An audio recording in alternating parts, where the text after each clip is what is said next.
In many ways, YouTube is a game of expectations versus reality. YouTubers expect that as soon as they blow up and make a bunch of money on YouTube, they'll instantly be happy. The audience expects that a YouTuber who hasn't face revealed yet will be extremely handsome, when in reality they probably look normal or are unattractive because they are a YouTuber. Big shocker, most YouTubers were not getting pussy in high school, including me. I was getting guys. So today we're going to take a look at some of those audience expectations, some of the expectations that content creators have, and see how that translates once you get to the top. Internet Anarchist has posted a video, popular YouTubers who abandon their audience. And I'm curious to see what he's going to talk about and what he has to say. YouTubers who give it up willingly are always interesting to me. From getting forced into an early retirement after getting cancelled to becoming completely irrelevant over time, a YouTuber's career can end at any moment, but sometimes everything seems to be going perfectly. Views are soaring, there's no drama in sight, when, out of nowhere, the YouTuber vanishes without a word, leaving their fans confused and searching. New COVID-19 study confirms beating up Asians does not prevent coronavirus. I'm not sure about that. I haven't really seen that study. I'd have to look into that a little more. You know, obviously we universally accept that that is going to change the game, beating up Asians. So I could be wrong here, but you know, we'll have to get the research back on that one, basically. Hi, I'm the Internet Anarchist. I create weekly YouTube documentaries, and today we're taking a look at popular YouTubers who abandoned their audiences and haven't looked back, starting with arguably one of the most popular and beloved indie game developers on the platform, Dani. Most people know Daniel William Suman, aka Dani, from his current channel with 3.5 million subscribers, which he created in 2018. In reality, his YouTube journey started way back in 2009, when he was just 12 years old, with a channel called Zaruk12. He made this channel after getting inspired by Alex Becker's first animator vs animation video, and oh, I remember those videos. Those videos were great, dude. I think when I was playing addicting games, I used to watch those. Animator versus animation. There were like a lot of, like, I want to say 10 of them maybe? Animator versus animation original. Yeah, these were so fourth wall breaking epic meta. Oh, Alan Becker still does these. Victim, Animator versus animation 11, and they still get views. Good for him.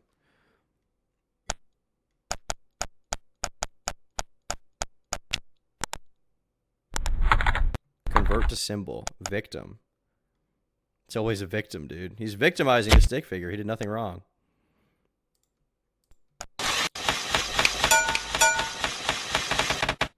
And like looking back, this is like such a simple, novel idea, but he got 87 million views off of that, and this guy's still making those. Number 11. Well, the animation quality got a lot better. This looks great. Congrats, Alan Becker. I always like seeing animators and creatives like that succeed on YouTube. Oh, dude, this is a really well done video.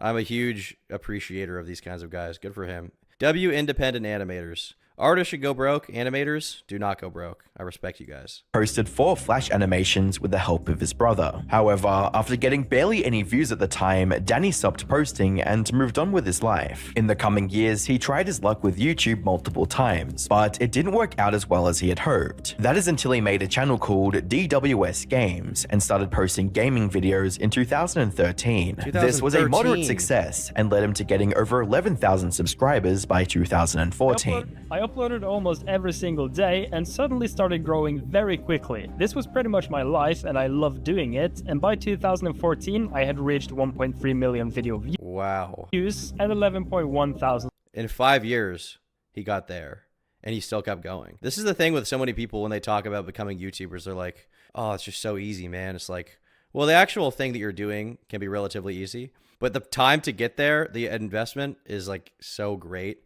Even like someone like Hassan Piker, who I don't particularly like his content, I can see the fact that he became one of the biggest streamers in the world because he just wouldn't stop streaming. He just goes live all the time. The content's easy, but he just kept doing it for a long time in obscurity before he really popped off. And this is the thing that you don't see, that people don't get about YouTube. Anyway, I'll stop glazing YouTubers and go back to shitting on poor people. Subscribers with no signs of slowing down. Unfortunately, it wouldn't be long before Dani lost everything. One Sunday morning, Dani woke up to thousands of messages from his fans asking where his channel had gone. Apparently, someone mass reported his videos, which led to YouTube deleting his channel and all of his videos without any warning. I don't know if this works as well as it used to. Because back in the day, I guess you could just mass report somebody's channel and just get it taken down. I think it's harder to do that now, especially with a larger channel. I don't think it's as simple as just reporting them and getting them banned. Even Sneeko, I don't think he got banned because of the number of reports he was getting. I think he got banned because so many people raised such a huge issue with the stuff he was doing, like journalists and stuff like that, with the very crazy comment he made about Chad, that's why he got banned. This left him heartbroken and hesitant about returning to YouTube, Thanks for the so dono, he Croaky. decided to focus on his studies instead. However, his desire to become a popular YouTuber was too strong for him to quit for good. So he returned to YouTube once again in 2018 and started posting devlogs of the indie game he was working on. Hi and welcome to my very first devlog video. In this video series, I want to show off the game that I'm currently working on. There's something so appealing to me about the stick figure. I guess because a lot of the time, simplicity taken to the extreme appeals to me.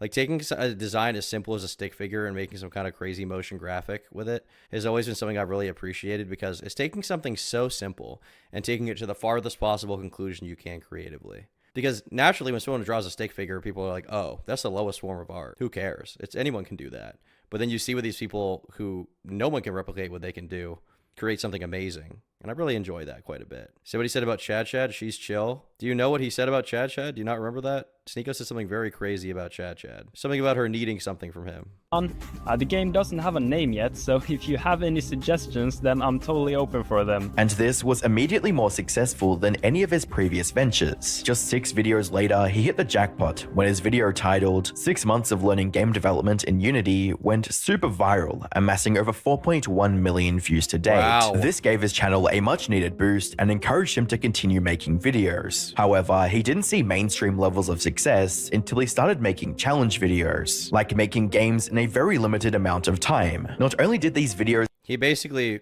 Mr. Beastified game dev content, right? I made a game in one day. I consumed 1,000 African children in one day. Here's my shit.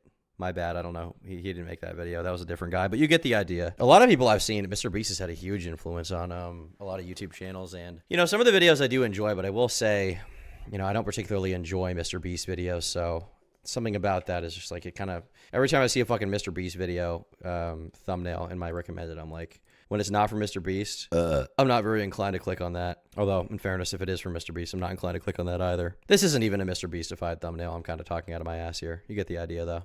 get millions of views, but they were also loved by fans, with a comment reading, "Roses are red, violets are blue. Make more videos, Danny, because I love you." These videos also Why did he deepen his voice there? Why did he deepen his voice and sound like fucking Jigsaw? Why did he do that? Why are we up so late? Yeah, ask yourself that question, buddy. It's 7 o'clock a.m. in the morning for me. I just woke up. I'm getting my grind set on. I just drank my green smoothie and worked out, okay? Can't speak for you personally. served as a great source of motivation for people who wanted to make their own games one day. Danny helps me stay motivated with my goal of being a digital game designer, even when the general attitude towards such a profession is not well known or received in our country. But this was only the beginning of Danny's success. On January 2nd, 2020, Danny posted a video that would change the trajectory of his life forever. The video was titled, "He said I couldn't make a 3D game, so I made one." And as the title suggested, it was about him making his first 3D game in the style of a first-person shooter called Karlson 3D. Why you don't try make a 3D game? Or you can't do that?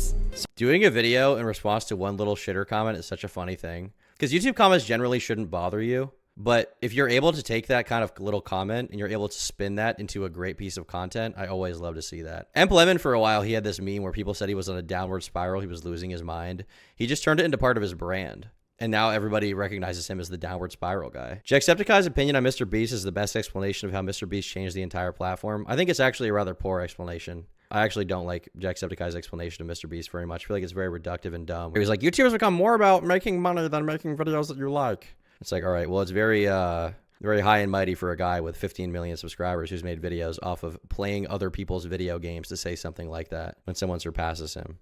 I don't think he had very good commentary on that. I think people soy out at anybody making a negative comment about Mr. Beast, regardless of how reductive and dumb it kind of is. People miss the unmonetized days. The people who miss the unmonetized days have to be 50 years old. YouTube was unmonetized for like a year in like 2005, 2006. That's it. That's when YouTube was unmonetized. That's it. Jack's take, I think, was turbo boomer cringe. That's my thoughts. And I don't even hate Jacksepticeye. So because Jotaro roasted me for not being able to make a 3D game, the only solution is to, well, learn how to make a 3D game. He released the game he made for free, and people loved playing every second of it. After seeing so much support from hundreds of thousands of fans, Dani decided to turn Karlson into a full-fledged game, and not just a short demo. From there, he kept posting update videos on the game's progress, with each of these videos getting more views than the last. During this time, he made 2 more games, a survival multiplayer game called Muck, and a Squid Game-inspired game called Crab Game. Both of these became a bigger success than he ever could have imagined, and ended up having more players than GTA 5 at one point, while also getting the attention of the biggest streamers and YouTubers like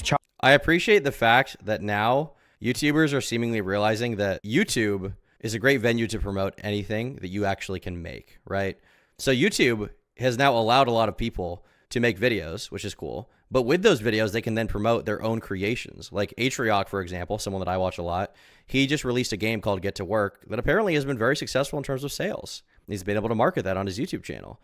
Or Video Game Donkey founded a game studio and helped develop a game, which now is a very successful game and I think has gotten very positive reviews. It's an extension of YouTubers promoting their own products, right? I think you're much better off creating your own product as long as it's good.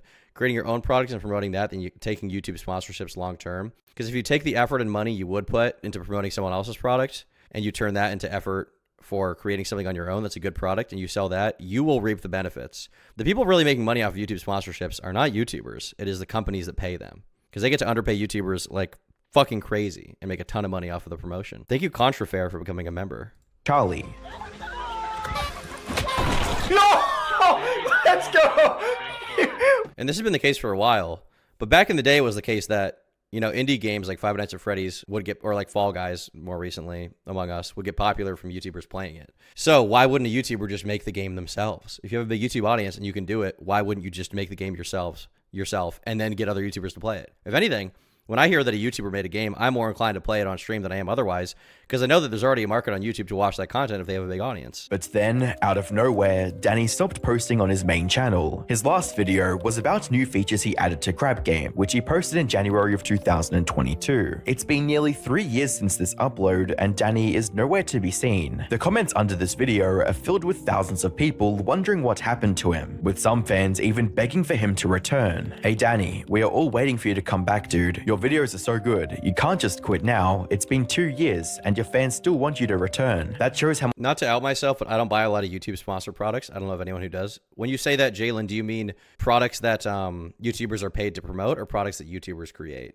Because the thing is, the majority of people do not buy from this shit, right? The majority of people who watch a video with 1 million views, out of those, maybe 500 of them, maybe 1,000, if you're lucky, will actually buy the product promoted in it, right? But that doesn't really matter because that's always been the metric. Out of the people that see an advertisement, maybe 1 or 2% of them will buy the product at the max. That'd be a great conversion. But it doesn't really matter because those people who buy it make up for it. How much we love and adore and look up to you. Heck, I even started crying a year ago when I heard a rumor about you getting into a car crash. I still play Muck with my friends to this day. Your games have been life-changing and your content has been so good. So please, consider a return. Please. Sadly, there hasn't been a single update from Dani regarding his current whereabouts or plans for the future. The only proof we have of him even being alive is a Twitter post he made about a controversial change to the Unity game engine in September of 2023. So what's going on? Why did a YouTuber who was getting over 10 million views for every new upload abandon his audience so suddenly? If I had to guess, he just decided to go into game development and do that more.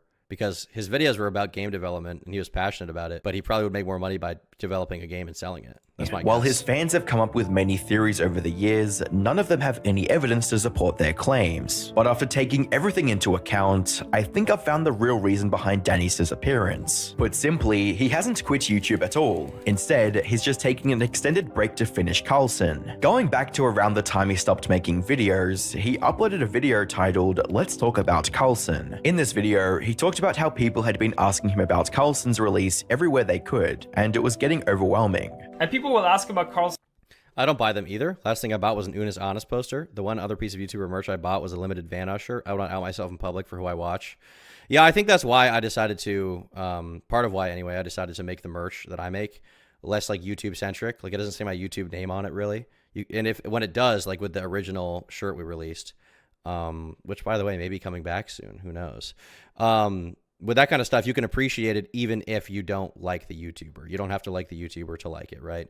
But with a shirt that's just a picture of PewDiePie's face or something like that, you're obviously like, you know, you're only trying to appeal to PewDiePie fans with that. You want to make the merch you sell, I think, more broadly appealing and turn it into more of a clothing brand than an explicit merch line, I think is the way to go. But the thing is, even if you don't really buy YouTuber products, the small amount of people that do make up for it. Like, for example, a little bit of insight, okay? Over the past year, I've done 3 merch drops, okay? I think the total amount of product we've sold is probably 5,000, probably less than that. The total amount of items that we've actually sold to people is 5,000, right? That is more than made up for the investment that I've put in, because you're not trying to convince everyone to buy it. You're trying to convince the few people that want to do so.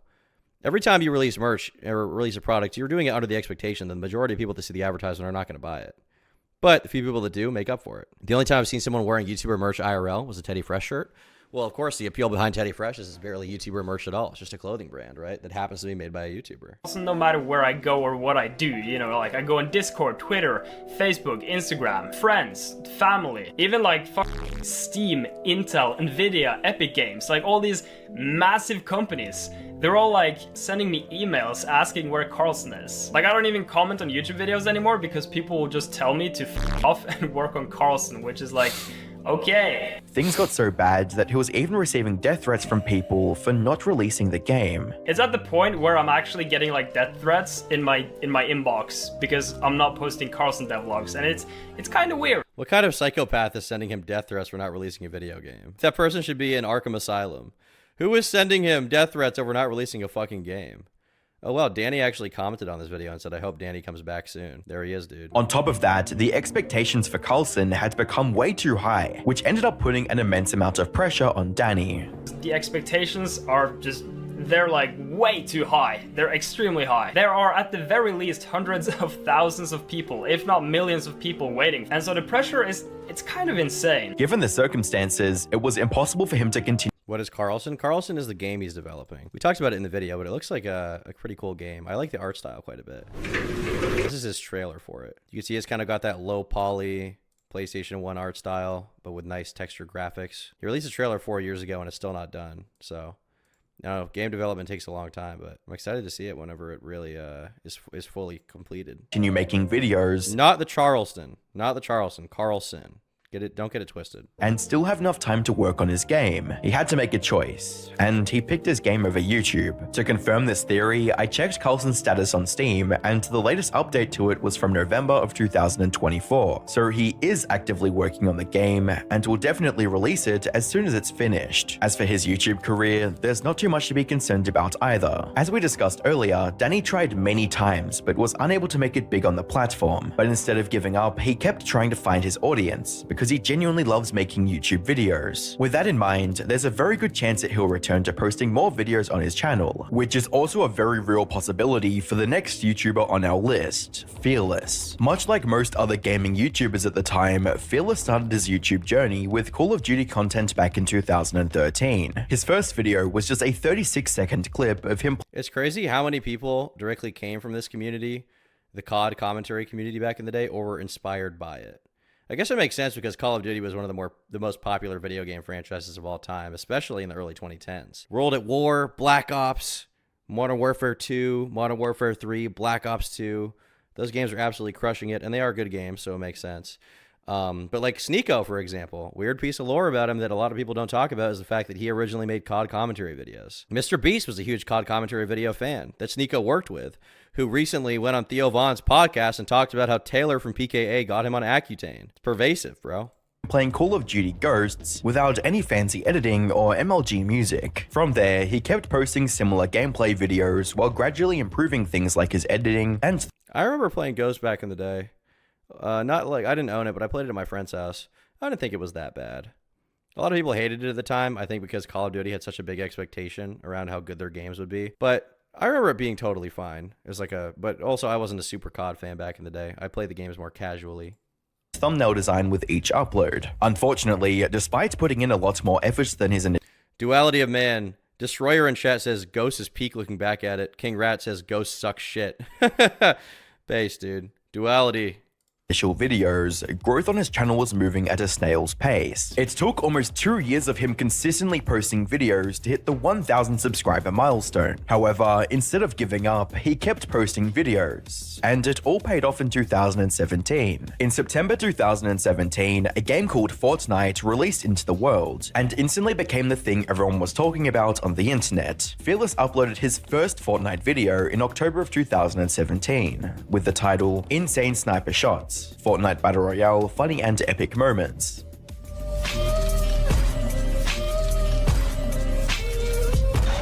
Let's go! Let's go! This became an instant hit, amassing over 8.2 million views to Wow. date, and it was only uphill from there, with the views on his videos. There was a time period during which you could get big just from being good at a game.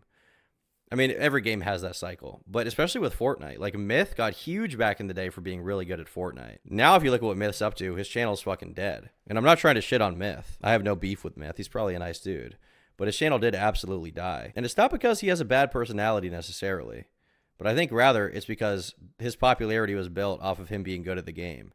And once Fortnite wasn't the most popular game that everybody liked anymore, seeing him trick shot wasn't the most important thing to them. He made a bag to let it die. I mean, to be clear, he made a lot of money, and good for him. I don't have any problem with him. Take Ninja, but he's still massive. Well, Ninja was good at the game, but he also, I think Ninja peaked in popularity when he was really crazy at Fortnite and doing really well at it, but he still has a decent amount of popularity now because he also managed to build up an amount of popularity for his personality, right? Now, a lot of people think Ninja's cringe. A lot of people hate his personality. They think he's a fucking cornball. And fair enough, if you feel that way, it is what it is. But a lot of people do like him, and he still has a decent audience. Myth is getting decent views on Twitch again. Is he? Good for him if that's the case. That's good to hear. I like to hear a comeback story. Oh, yeah. He had 2,000 average viewers last time he streamed on Twitch. That's pretty good. I remember one time I saw him streaming on YouTube at the same time as me, and I, as a shitter small YouTuber, at least in terms of streaming, had more viewers than him, which was crazy to me because he's such a big creator, 4 million subscribers, but good for him. I hope he makes a big comeback, dude. That would be nice to see. I'm not genuinely not trying to shit on Myth, by the way. I wish him the best. I hope he fucking gets huge. I got some nostalgia from the Emp Leafy video since I started watching YouTube around 2016. It's crazy in perspective that I was 9 years old back then. And this year I'm graduating high school. That is crazy. You were 9 watching the Emp Leafy video? That's crazy. That's nuts, man. Is reaching even greater heights up with each new upload. In addition to having insane views, these videos were also adored by his fans, with many of them openly expressing this in the comments, reading, "I love you," as well as, "The mix of funny content and sick edits is just way too good." But this wasn't even the peak of Fearless's career. That happened with the release of Fortnite Season 7 in December of 2018, with Fearless's video of the new content reaching 64 million views and becoming his second most watched video on his channel to date. Past this point, almost every video he posted received tens of millions of views, resulting in his channel reaching the 10 million subscriber milestone by the end of 2020. However, before fans had the chance to fully enjoy this historic moment for their favorite YouTuber, tragedy happened. On January 1st, 2021, Fearless posted his first ever Minecraft video. Minecraft. Was the tragedy Minecraft? Is that the tragedy? Is that the horrible tragedy that happened? That he started making Minecraft content? Minecraft is so much lower brow than fucking Fortnite, dude. Fortnite is for big boys. Minecraft, on the other hand, big thumbs down. I don't know how to play this. I suck at it. But like, that's fine. We'll learn. Okay? Okay. This was a bit odd, since he had solely focused on shooters till then. Despite this, most welcomed this new content with open arms, since what they cared about most was Fearless's charming personality and witty humor. As long as that was included, he could play any game and still get tens of millions of views. Little did they know, this was the last time they were going to see Fearless play Minecraft, or any other game for that matter, because after the Minecraft video went live, Fearless mysteriously vanished from YouTube. He didn't announce a break or even hint at it in a video, leaving many of his newer fans scratching their heads. His longer-term viewers, on the other hand, had some idea of what was going on. You see, this wasn't the first time Fearless had taken a mysterious unannounced break from YouTube. In fact, his upload schedule was always a bit of a mess, which is why comments like, "POV, you can't believe he uploaded in less than a month," were a comment site under his videos. He also took a several month. I think this is the best way to take a break from YouTube, by the way, because what you do is you piss off some of the viewers, so they're like, "Oh, I miss his content. He needs to make content now. He needs to do it now." And then you also build a lot of speculation around why you left, right? So people are wondering. And when you eventually do come back, everybody has to watch whatever you're doing, right? they want to find out the answers. And if you make good content, they'll keep watching. I don't think it's good to, necessarily make a big video like why I'm taking a break from YouTube. This is the reason why. It's okay if you do it. But the problem with that, with like updating the audience on your life too much, is it builds the parasocial relationship even more. And beyond building the parasocial relationship, it also creates the expectation that you'll update them on your life. And you don't want to do that. If I ever take a break from YouTube again, I'm not saying shit. I'm dipping, and you won't hear about me till I'm back, if it ever happens. Month break in late 2019 after uploading his My Renegade Raider video. This break was long enough that some people started speculating that maybe he had died due to some sudden illness, but he returned in February of 2020 with chapter 2 of his Oof series and opened up the video joking about the rumors of his death. Guys, I've just gotta say, if y'all watch Fearless, he died. He died, dude. He died because, Dude, this kid's telling the truth. Do you remember when J-Station would make videos as soon as someone died being like, contacting XXX Tentacion at 3 a.m.? That was perhaps one of the most insensitive, edgy things I've ever seen, and it was fucking crazy. Although looking back, I kind of appreciate that about him, to be honest. I find that funny. Anyone contributing to the discourse, making stuff for commentary channels to make videos about, and frankly, anyone being a fucking shitter, I do enjoy that quite a bit, okay? Bring J-Station back. Bring him back, dude. Bring him. He was the GOAT. Bring him back. When J-Station did the video where he was like, guys, we're ordering a slave off the dark web. Oh my God, guys. Why is he like black or something, guys? That was crazy. Bring him back. have this infection.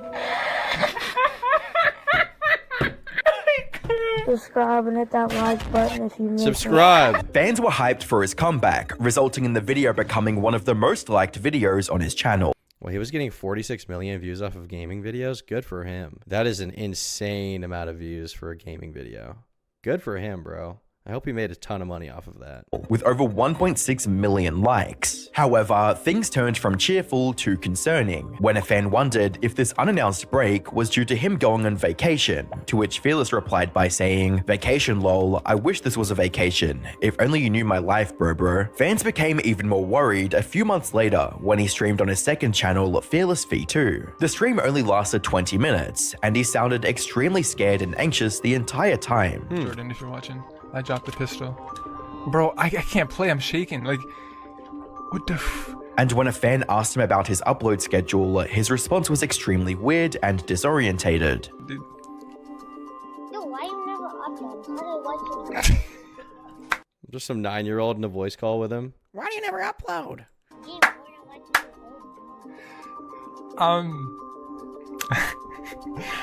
the problem? I'm sorry.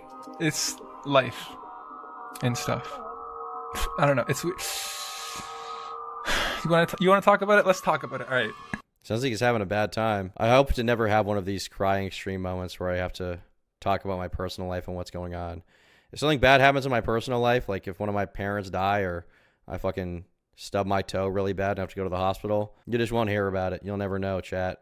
I will try to do my best to avoid having a cringe clip moment that gets talked about forever of me crying on a live stream, okay? It might happen, but I'm going to try my best. YouTube.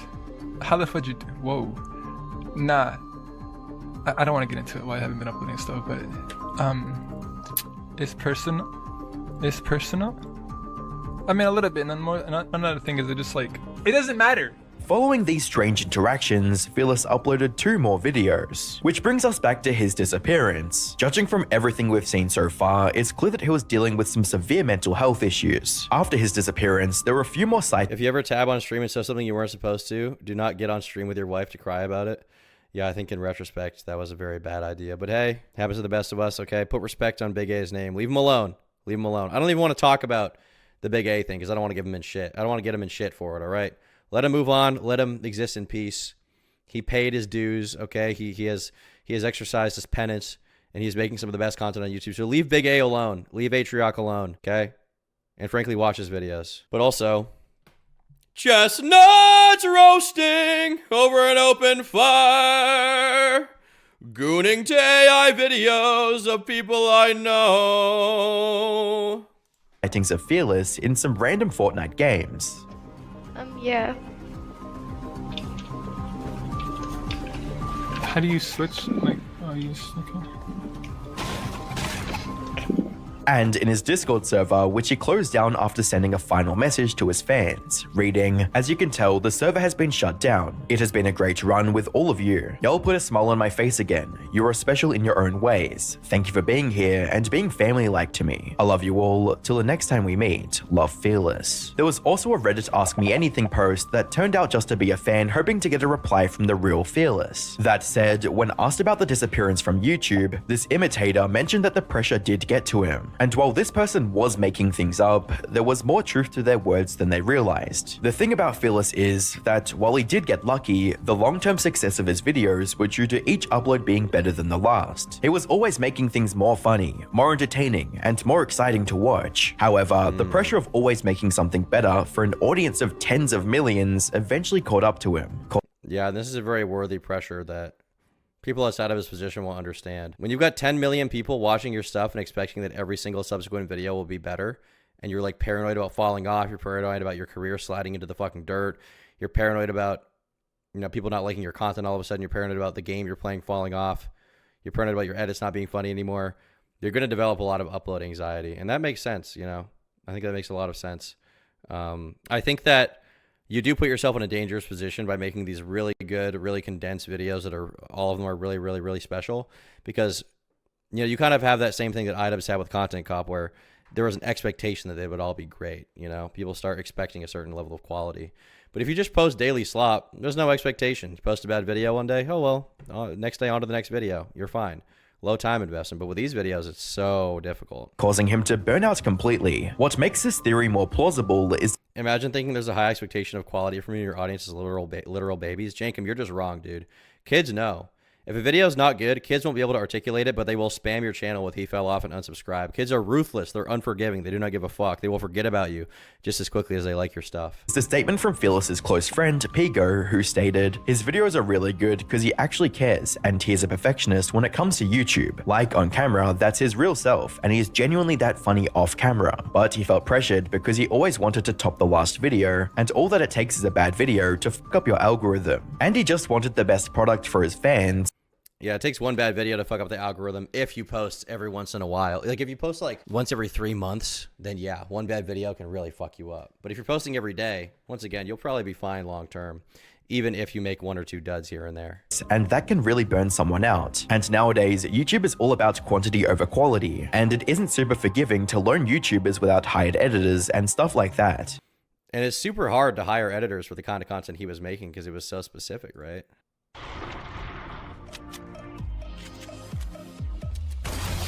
Oh my god. Oh my god.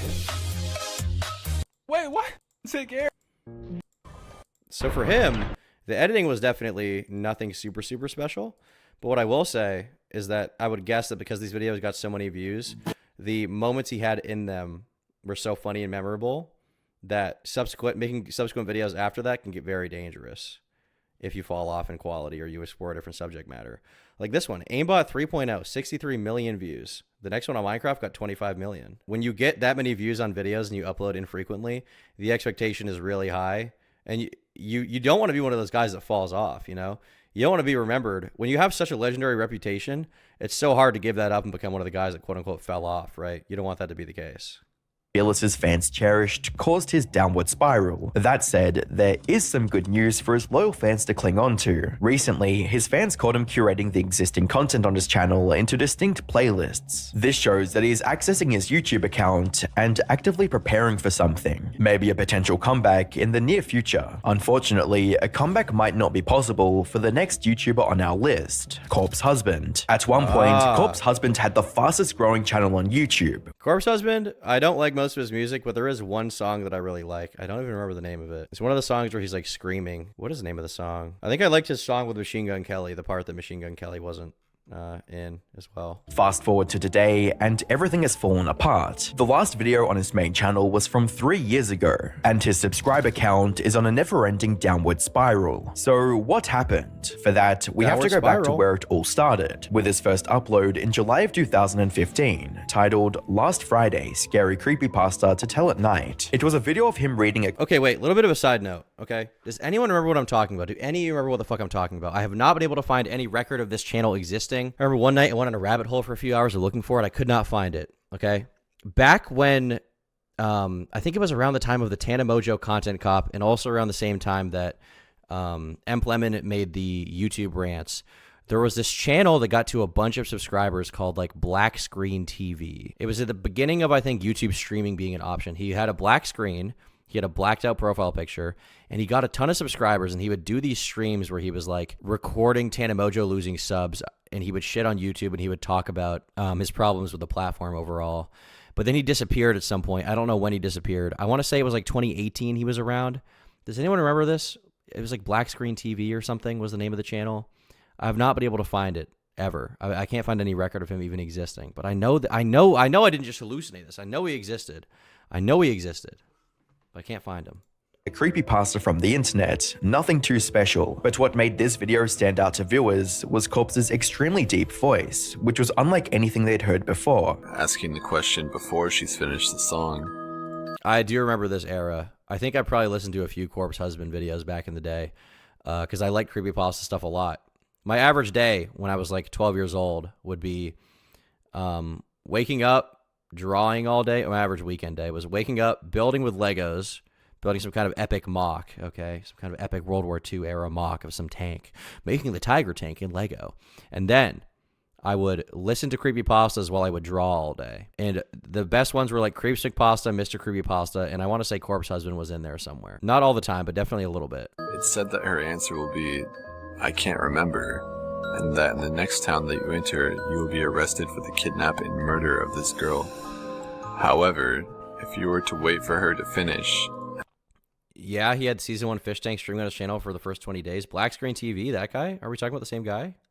and then ask the question. His raspy voice made the creepy stories even more unnerving than they would have been otherwise, turning new viewers into instant fans of his content. This led to almost all of his videos becoming successful from the get-go, with some even going super viral and amassing 20 million views. By the time 2020 rolled around, Corpse already had over 1 million subscribers. However, despite turning into a micro-celebrity, Corpse remained faceless out of concern for his safety and privacy. In an interview with Anthony Padilla, he shared the extraordinary measures he takes to protect his true identity from the internet. I do. No, nobody in my real life knows about it, and I've had a lot of weird situations come up that. What kind of weird situations have come up? I have an apartment, and so when I have people come over, it's like, don't go in that room. What, that's like your YouTube room? Yeah. And they're like, why? And they're like, how do you have this money? And I'm like, I don't know.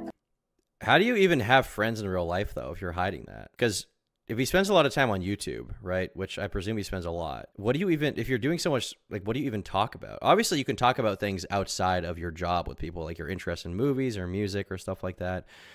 But how do you never, Blackstream TV, I just looked it up, does it exist? How do you never talk about your job? Like, I have friends in real life, and I talk to them about other stuff I do, obviously. This is not the channel. This is, BDTV full streams. But this is not the original channel. Is this it? This is it. This is the channel. Yeah, this is definitely it. He has no content. But this is definitely the channel. Okay. Okay, we found him. I don't know why it took me so long to try and find it last time, but this is definitely the guy. Anyhow, like, how do you... one of the things people talk about a lot with their friends is, like, work or what they're up to. How do you even talk to your friends about what you're up to all day? Like, how do you even have a casual conversation without constantly walking on eggshells? That seems like a very difficult position to be in. I just come off sketchy to everybody. Because they don't know the truth, and they're like, you're hiding something. Yeah. It must be a dead body. Like, I can't answer a simple question. How does remaining anonymous affect your social life? Pretty much eviscerated it. Like, I would expect that. Yeah, so you don't have any social life now? no, not at all. And even back then, he was worried about the expectations people had for his looks. Does any part of you fear that you won't hold up to the expectations of what people would hope that you would look like? Of course, I don't think I could. I don't think anyone could at this point. There's been years of build-up. Unless I was literally like a Norse god, but even then they'd be like, I don't know, I don't like his hair. This happened with Dream back in the day too, because he had a pretty good voice, so his entire audience of teenage girls was like, I bet he's so fucking hot. And then they saw that he kind of looked like a pretty normal, like, guy. Like, you know, Dream wasn't very ugly, but he wasn't like a super attractive Greek god or anything, right? They saw what he looked like. They were like, what the? He's not a model? I knew he would look like Justin Bieber. You're telling me he doesn't look like Justin Bieber? You're telling me. Okay, here we go, guys. You're telling me. So you're telling me, you're trying to tell me that a guy that was on the Donald subreddit in 2015 and makes YouTube videos about Minecraft all day. You're telling me this guy's not a model? That's what you're telling me. Oh, so I'm the only one that thought he was the hottest guy ever?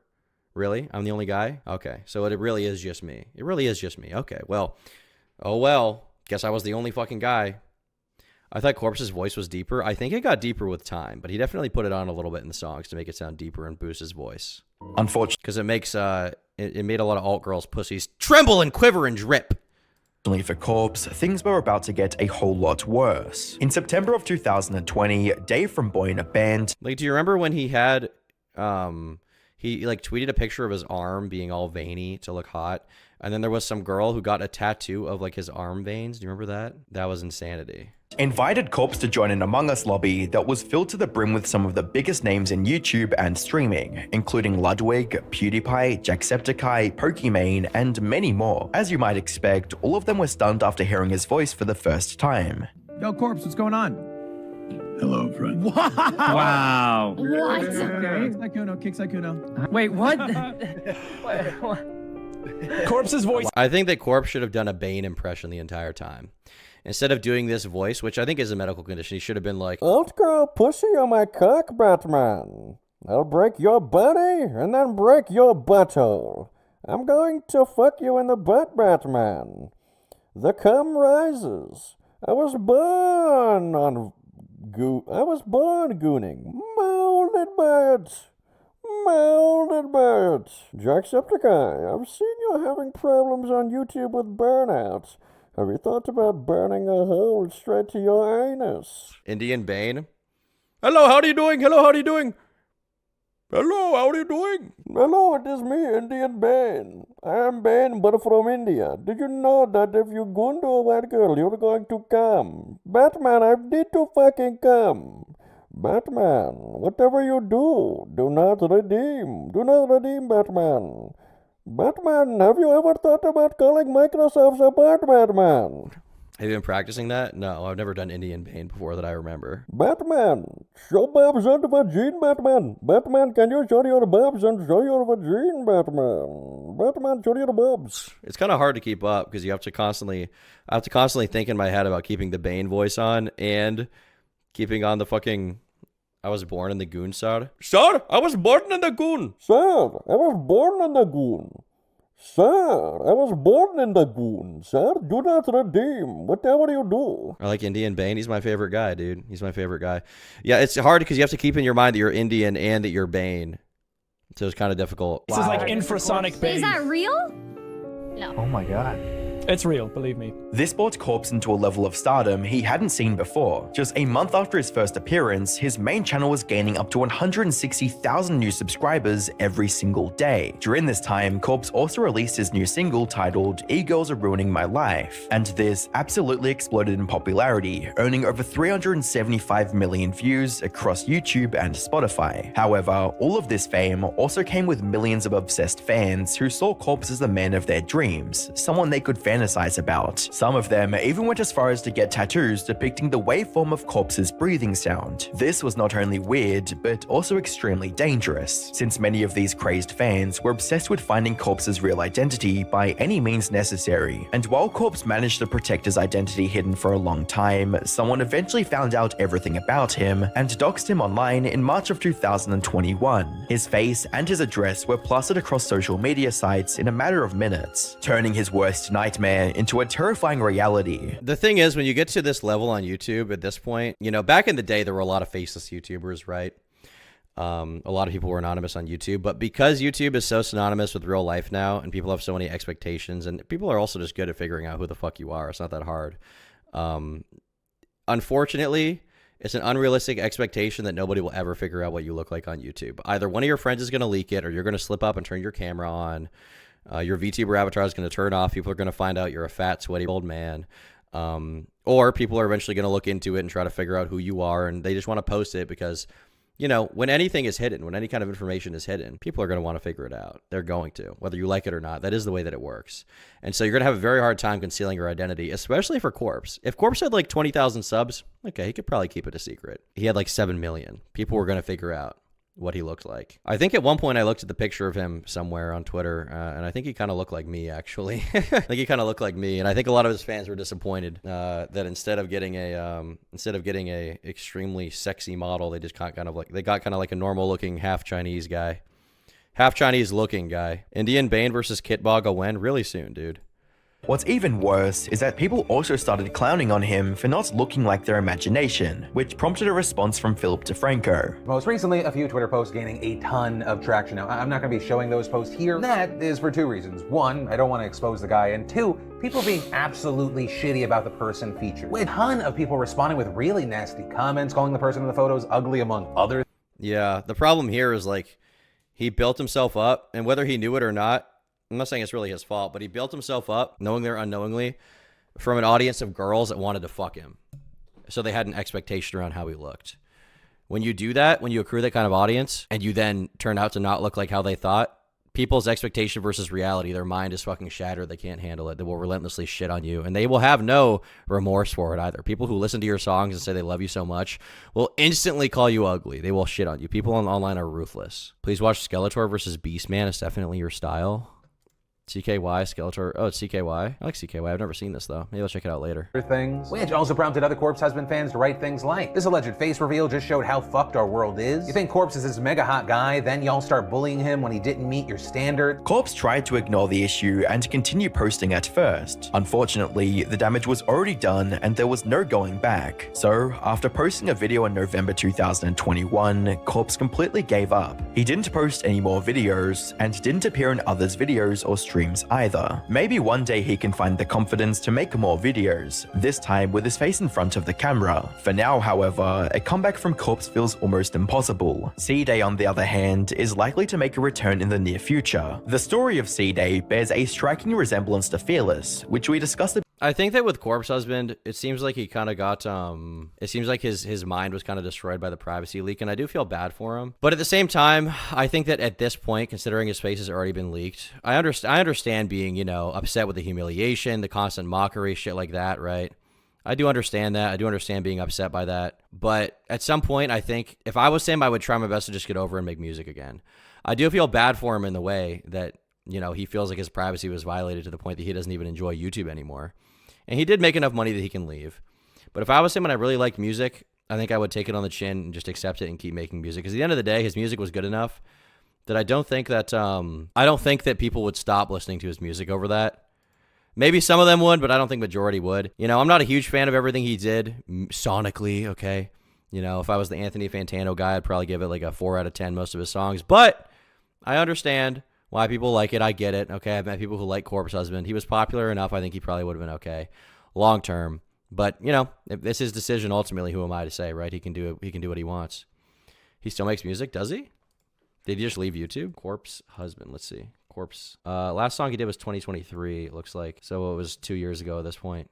Been a little while. A bit earlier in the song with Bring Me the Horizon was decent, actually. Yeah, that was a pretty good one. The video. However, there's a few key differences. Ceeday first started on YouTube by uploading videos of him playing a game called Destiny. And even though Destiny 2 didn't have a massive player base, Ceeday's proficient gameplay and engaging editing style kept audiences hooked on his channel. But just as Destiny's popularity was falling below critical levels, Ceeday found a new game to play for his videos, Fortnite. This would soon prove to be the best and worst decision Ceeday could have made for his channel. On the one hand, Fortnite exploded in popularity in the months following its release, and caused a ripple effect that brought many gaming channels into the spotlight. Ceeday was one of these lucky channels, as he went from barely crawling past 100,000 views to easily getting millions per video. The success of these Fortnite videos certainly earned him millions, and became the catalyst for his channel to gain up to 7.3 million subscribers. Have you seen the new Dark Viper AU response to Willie Mac show? Since you reacted to Willie before, it could be interesting. So this is the problem. The problem with Dark Viper content is it's like, I was talking about this with Nick the other day. It's kind of interesting. I'm kind of not that interested in the drama, but Dark Viper is kind of an interesting dude. I made content about him, so I was like, all right, let's watch the video, okay? So go to Dark Viper AU's channel. And the part 2 to him talking about Willie Mac show is 2 hours and 14 minutes. Part 1 is 4.5 hours long. So to watch this, keep in mind, the actual raw content is about a combined like 6 hours, 45 minutes, right? To watch this, I would have to spend about 12 hours on stream watching every single second of this content. And I would then post my reaction.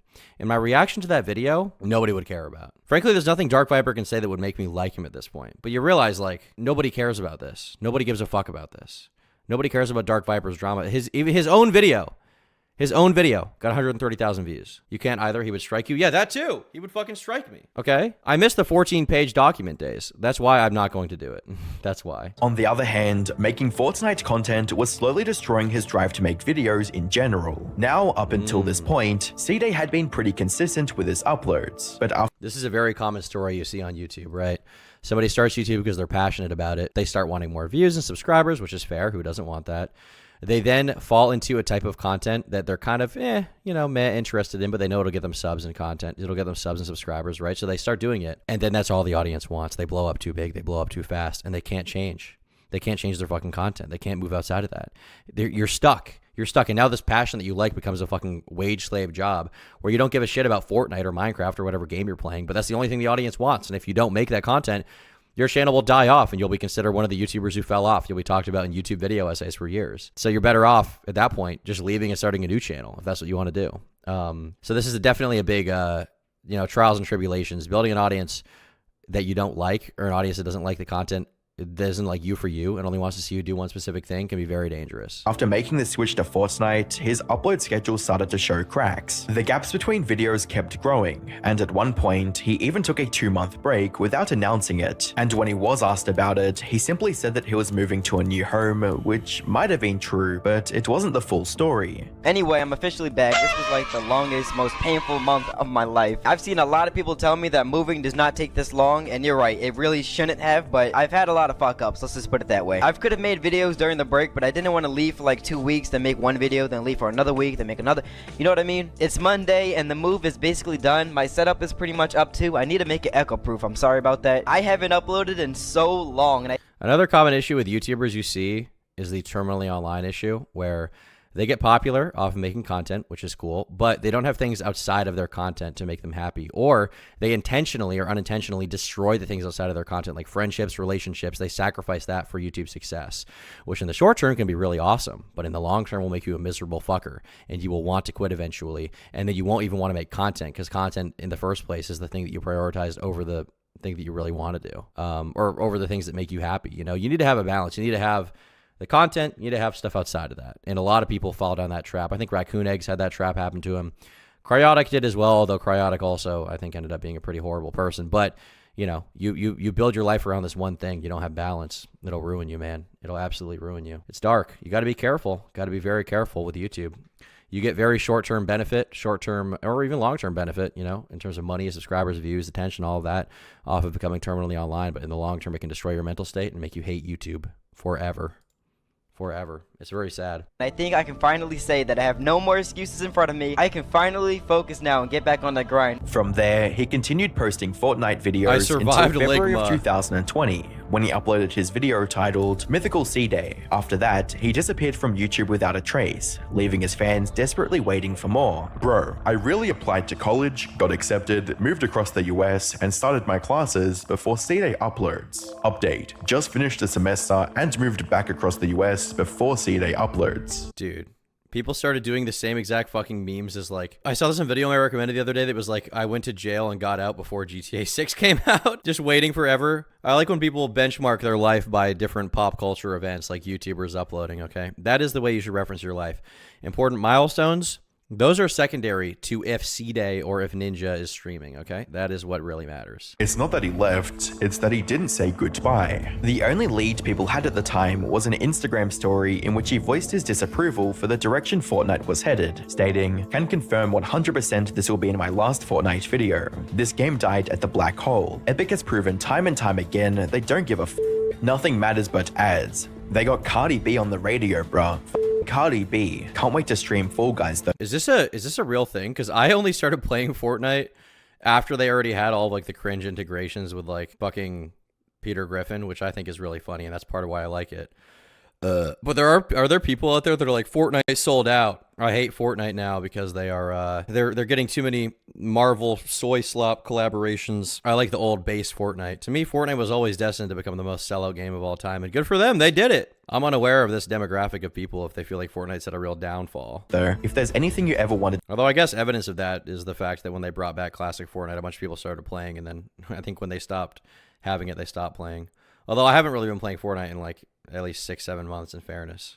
To see me do on Fortnite, let me know. This is the last chance. Following this message, Ceeday remained in hibernation for over 2 years and returned to YouTube on Christmas Eve of 2021, posting 2 new videos. However, before his fans had the chance to properly celebrate Ceeday's return, he disappeared again and hasn't returned since. His dislike for the newer Fortnite content was definitely a big reason behind him abandoning his audience, but a much bigger issue that many... Yeah, it's probably partially that, but probably also because he's built up such an audience now over Fortnite that if he posts something that's not Fortnite, it's not going to perform very well.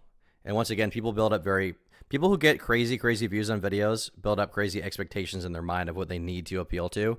So obviously, when you're a small YouTuber, okay, if you have 1,000 subs, you get a video with 300,000 views, you're like, that fucking rocks. But if you got 10 million subs and you've been getting like 3 million views per video consistently, and you then post a video that gets 300,000 views, you're going to be applying to McDonald's tomorrow, or at least thinking about it. You're going to be so worried. It happens all the time. The other creators on YouTube have to deal with was complete and utter burnout. Ceeday simply didn't have the motivation to sit at his desk and record Fortnite videos again. Though, if we were to believe his words, he should be returning to YouTube sometime in the future. I want to let y'all know something. I've never shown any of my YouTube plaques before, and that's because I still haven't claimed them, the 100K one and then the 1 mil one. And I say that to let you guys know that until I can hit 10 mil and get the diamond play button, I don't feel that I deserve the other 2. And there might be rough patches. Oh, so I thought it was going to be a situation where YouTube wouldn't give it to him. He just doesn't care. He just wants to get the 10 million one. That's super interesting. As far as burnout, this is definitely a thing a lot of YouTubers talk about that I think people find cringe at this point, so they eventually stopped. But I think that the way to avoid burnout generally is, like I talked about with being terminally online, to have things outside of your life, right? You can probably work a couple 70-hour weeks, but after doing that for a couple months on end, you're going to grow to hate your job. But if you work more normal work hours, you have a good sleep schedule, ironic considering me, you have a good sleep schedule, you get a good amount of sleep, you're eating right, you're exercising, you have family and friends, maybe girlfriend or boyfriend, you have stuff outside of your job, you're going to grow to appreciate the job a lot more because you have time outside of it, right? I appreciate streaming and content a lot more when I get to take a day off and I get to fucking watch cartoons for a day. And that wasn't really something I felt until recently because I've been so balls to the wall doing YouTube for years. I just didn't care about anything else. But I kind of reminded myself recently that you're going to start to hate everything you're doing if you don't take time off. So I've been taking a little bit of time off recently, and it's been very good for me. I felt very good about it, and I would recommend that to anybody in any passion, but YouTube especially, because YouTube is so rewarding for... You can just upload as much as you want. You really can, you know? It rewards your terminally online pro-burnout behavior. Where you don't see me for a while, but until I can reach that goal of 10 mil, there's no way I'm going to just quit forever. I will be back again and again. Maybe I'll try something new. Who knows? But YouTube, you don't have to ban me to stop me from trying. Sadly, the odds of Higa returning to YouTube... Oh! He said it! He said it! You don't have to ban me to stop me from trying. Sadly, the odds of Higa returning... I thought it was Higa. Not that. Not that. Not that, internet anarchist. You really showed your true colors there, didn't you? Really showed your true colors there, buddy. Lock in the pronunciation, internet anarchist. Okay, I see what you're trying to do here. Turning to YouTube, practically zero. Ryan Higa is one of the OGs of YouTube. He uploaded his very first video titled How to Be Ninja over 17 years ago. Since then, he's made over 400 comedy skits and vlogs, resulting in over 20 million subscribers and more than 4.4 billion views. This guy, I remember, was sort of one of the OGs of YouTube, you would say. Like, he's considered to be part of the same generation that like Shane Dawson, SXE Phil, all those guys are, right? Really early YouTube adopters who got really popular. Sadly, his latest video is over 4.5 years old at this point, and there's no indication of him ever returning to YouTube. So what happened? Well, it all started back in 2018, when his channel partner and childhood friend Sean left the company to live with his girlfriend in another state. I just want to say I appreciate everything you've done for not just me, but the entire crew. Sean was literally with Ryan since the first video Ryan ever posted on YouTube, so losing him was a massive blow to Ryan's motivation. But this was only the beginning of the downward spiral that led. Definitely a lot of people, this happens with bands as well, but it happens a lot with YouTube channels and any collaborative project where you don't realize how instrumental one person is. The Boys season 1 is good. It has flaws, but it's good. But there was one guy that left the production staff that once he left, the show went to shit, right? And you don't realize how much influence that one person has. And it's not like if it was only him and everybody else was different, the show would have worked. It's that you needed that specific combination of people to make that one thing work in the way that it did. And if you replace everyone, it's not going to work out. Led to his eventual retirement. Ryan had also been making comedy skits on YouTube for over a decade at this point, and things were already getting stale. I'm still have a business to run. You know, like I have to create. You have to make a living. Exactly. Yeah. Exactly. You have to keep the lights on. Yeah. Not only a business, it's not just him. He's got other people that depend on him for income. So he can't just, if he's not feeling creative, he can't just stop uploading, right? He has employees. He needs to pay expenses for his office and whatever it is. This is a dangerous position to be in with creative work. You know, if you're in this position, you need to be able to have your cake and eat it too, in the way that you need to be able to do the creative stuff you want to do and also consistently be able to do the things that are going to make the money for you. It's like one of those checks and balances was gone and everything threw it off. Yeah, exactly. One guy can really change everything. And it's not to say those other people didn't contribute, but that unique combination of characters, that unique combination of individuals at that point in time created something truly special. And you're not going to get that again. So, releasing content, I told you how much it hurts me to release content that's I don't think is good. Oh, I'm on the same page with you. Yeah, so releasing that stuff was like hurting. Who is this woman, Michelle Phan? I've heard of her before. I don't really know what she does. Wow, she's pretty popular. Is she like she's a makeup YouTuber? Okay. I think I've heard of her, but I never really watched her stuff. Has she been uploading for a long time? What's her deal? 17 years ago. Okay, so another YouTube OG. She's from the same era as fuck, what was that? Not iJustine. I don't know. There was some YouTuber that quit because people found out she did blackface 10 years ago and she just left the platform. Who was that again? Someone in chat will remember who I'm talking about. I'm a 49-year-old fan. Love your content. I watch daily. Oh, shout out, bro. Jenna Marbles. Yeah, that's what I'm thinking about. Jenna Marbles, yeah. I don't think she posted in years. Did she remove her response? Jenna Marbles, controversy, re-upload. It was around the same era as the Shane Dawson thing. The entire Jenna Marbles drama explained. I kind of want to figure out what happened to her. I haven't seen like all of the lore explained to me. The Petty Show, this video is going to be cancer. Has someone who makes good videos done it? I never. They might be okay. Why the end of Jenna Marbles is the end of authenticity. Okay. Psych IRL, Donna. She does good videos. We'll watch that one at some point. Me week after week. Yeah. He desperately needed something that would challenge him in some way, and making more YouTube videos wasn't helping in that regard either. Be involved from the beginning to the end. But it has to be something I really care about, which is why I'm not producing YouTube videos, because there's nothing that I really feel like, oh, this is going to be different if I do it. It would have to be something more challenging. Not challenging, because you can make any video challenging, but yeah, you know what, something challenging and different and worth putting that much time into. And as crazy as it may sound, he was getting a bit too popular. People started recognizing him no matter where he went, making it impossible for him to have a normal life outside. I totally get this. I've been recognized a few times and it always throws me off whenever it happens. It's not like all the time, but now and then I will, and I'm like, oh, you know who I am? What do you think about me? But I've never had a bad interaction, but it's, you know, it's kind of just a weird thing to feel that mesh, to figure out that there's real people out there. And if you can't go anywhere without being recognized for your YouTube channel, that has to be a rather annoying thing. And on top of that, I mean, like you said, this is another example of expectation versus reality, right? Ryan built up a huge audience, massive audience off of making skit comedy, right? Now, at some point, you might get sick of skit comedy, but it's hard to go outside of that. It's hard to break the mold from that. It's hard to do something creatively challenging once you've been doing anything for 10 years, right? You're going to want to do a new thing. But if you do that new thing, the audience you've built up might not like that. Even if you find it creatively challenging, they might not want to see that. So it puts you in a very awkward position. Things got so bad at one point that he didn't even feel safe inside his own home. I can't imagine that you'd feel safe and at such a young age. There's times where there's weird shit that happened and it would make me afraid a little bit. But like over time, it happened so much, it was never that serious. Like once in my home in Hawaii, people came and spray painted tihi on my parents' house. Like, the fact that they did that is already fucked up. But like, it wasn't even my house. Like if you didn't like me, you're taking it out on the wrong people. Like that's not my house.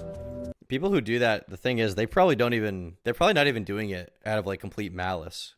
I think when you're popular enough online and you're so integral to something, people just accept you as fact, as a character in their cinematic universe. They stop feeling bad for you. So they don't think, oh, maybe I shouldn't spray paint Tihi on his house. Maybe I shouldn't send him a fucking letter. Maybe I shouldn't send pizza to his house. They don't think that. They're just like, this is not a human person. I don't care anymore. I do not feel the consequence for this action. Therefore, it does not matter. He's overreacting. It's definitely an annoying thing. Wait, his fucking parents' house getting spray painted? They're probably scared by that.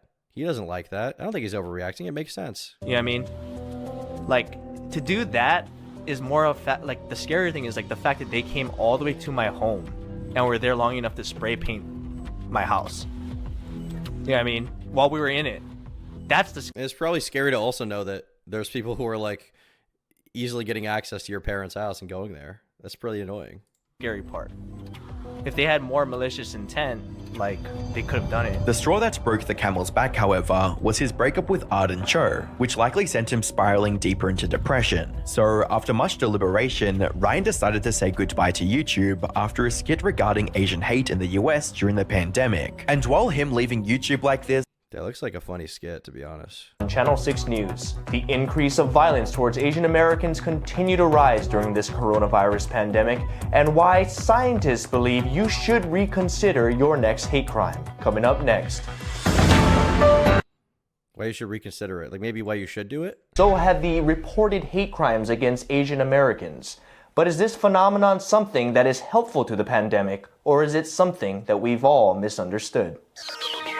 They're being beaten, their properties defaced. Why there's a huge spike in Asian American hate crimes here in the US during this pandemic, I spoke with Dr. Scientist of the American Central Health Ops Organization to find out exactly why. So why do you think there's been such a large increase in violence towards Asian Americans? Well, the coronavirus was reported to have started in Wuhan, China, which according to our research is in fact an Asian country. Right. Therefore, here in the US, we believe that if people started to contract the virus locally, it would be at the fault of the Asians here, the Asian American people. How? That's a good point. That's a very good point. But this guy got mad views. Good for him.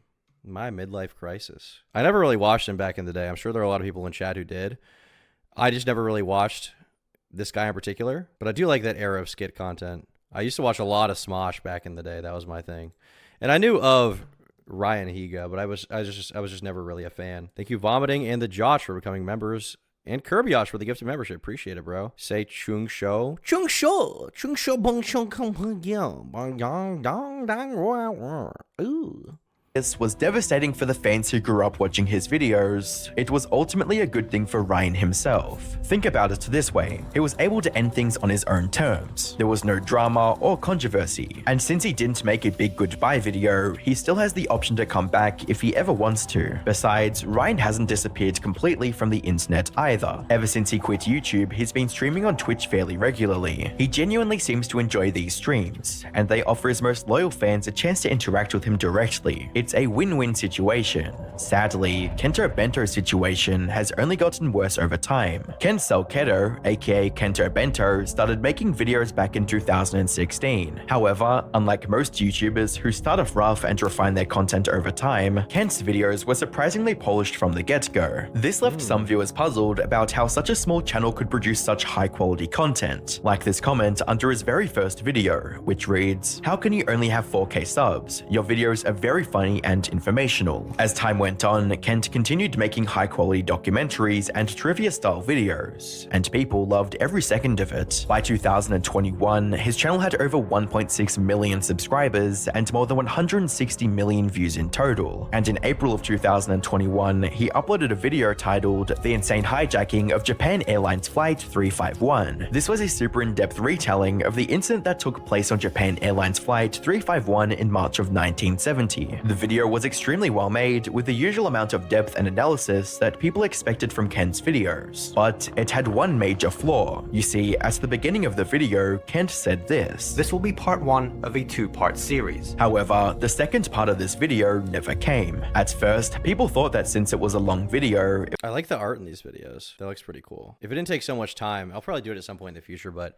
if it didn't take so much time when I'm describing something that's happening that's kind of abstract or I don't know footage for it, a lot of the time I'll use stock footage or B-roll.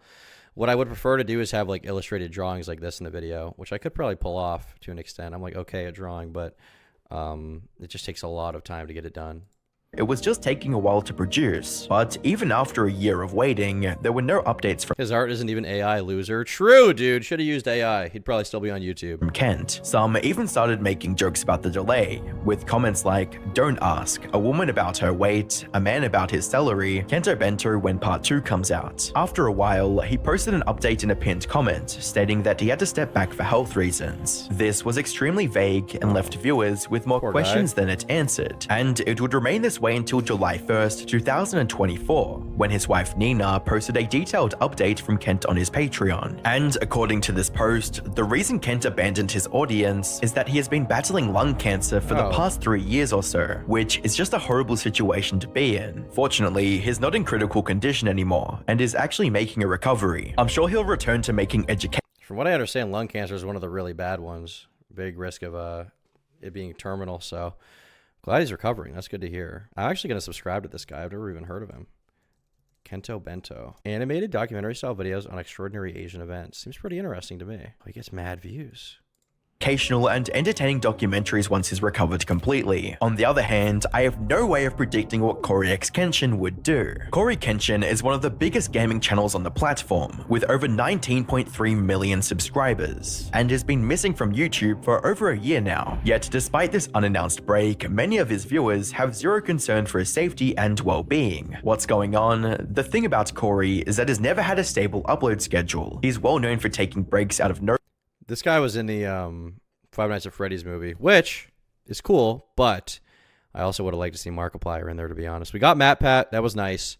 We got Cory. I was never a huge fan of him, but I can respect the fact that a lot of people are introduced to FNAF through him. Would have liked to see Markiplier, though. Would like to see Markiplier. I assume they probably invited Mark and he just didn't have the time or something, but I would have liked to see Markiplier. Nowhere that often last months at a time. However, his backlog of videos is extremely popular and keeps new viewers entertained for a while. Guess that's it. Why he twisting like that? What the freak? What's good? What you trying to get into? So much so that in 2021, Cory reached the 10 million subscriber milestone without posting a single video after the one celebrating 9 million subs. It's truly an anomaly in the world of YouTube, and his fans love him for it. That said, this is the longest break he's ever taken in his career, and it's beginning to raise questions. Has he actually retired this time? A fan recently bumped into him when he was chilling at a zoo. My God. And I'm pretty sure Coryxkenshin has actually since then come back. There is one Coryxkenshin video that I really hate, that I think is so stupid and should have been talked about more at the time when he posted it. Maybe I'll watch it at some point. We'll talk about it. I think at the time that it happened, I just didn't see it or didn't care enough at the time to make a response, but it was a very, very bad video, and I had a lot of problems with it. But he's probably a fine YouTuber overall. YouTube blacklisted him or whatever? Yeah, they did not. They did not. They did not blacklist him at all. That's just not true, dude.